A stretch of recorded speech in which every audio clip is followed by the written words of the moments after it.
When we think of the greatest threats to human life, we usually picture visible villains, the killers and terrorists we can see.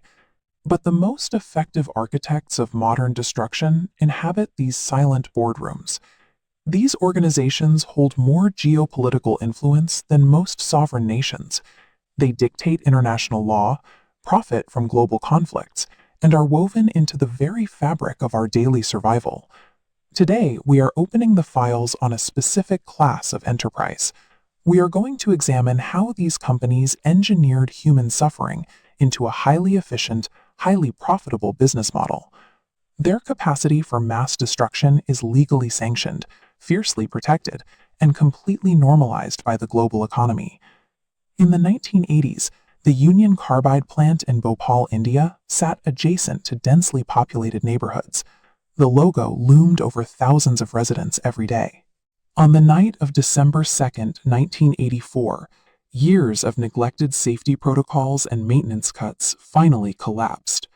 Water entered a tank containing methyl isocyanate, triggering a massive reaction that released 40 tons of toxic gas into the sleeping city. Thousands choked to death in their beds. Those who escaped carried permanent chemical burns in their lungs. 40 years later, the soil remains toxic, and the health effects continue to ravage new generations of survivors. In 2010, the pursuit of operational savings led to another disaster. To cut costs on a well millions of dollars over budget, BP executives bypassed critical safety tests on the Deepwater Horizon rig, directly causing the blowout that killed 11 workers. This satellite imagery shows the scale of the failure. For 87 days, the ruptured wellhead discharged millions of barrels of crude oil, creating a toxic plume that poisoned thousands of square miles of the Gulf of Mexico. The slick seen here completely dwarfs the recovery ship on the surface.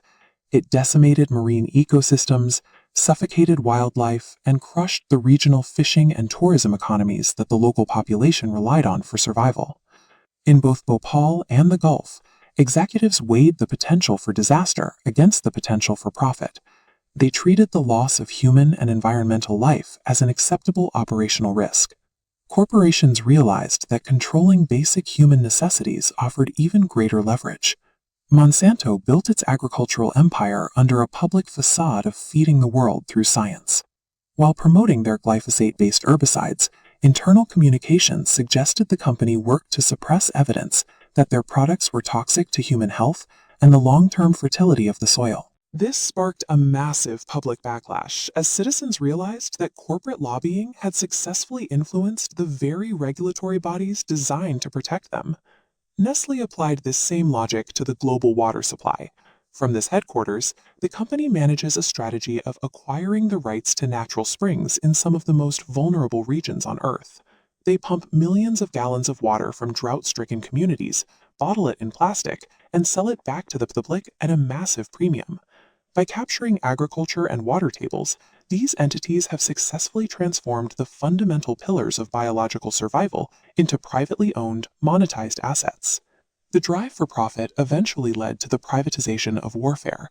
Companies like Blackwater deployed mercenary forces into conflict zones, creating a system where armed conflict directly fuels corporate revenue. These private armies act with legal impunity, operating in a gray area where killing is a billable service and accountability is secondary to the contract. But the reach of these corporations has expanded beyond physical territory. It has moved into the digital server farms.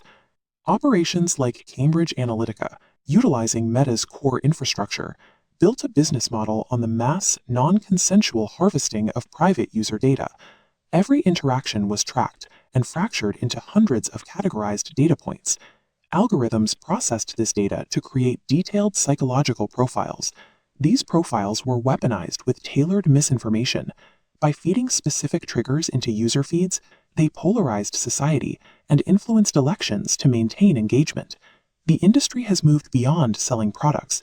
It now sells the ability to predict and steer human choices at a global scale. Across every case study, a pattern emerges.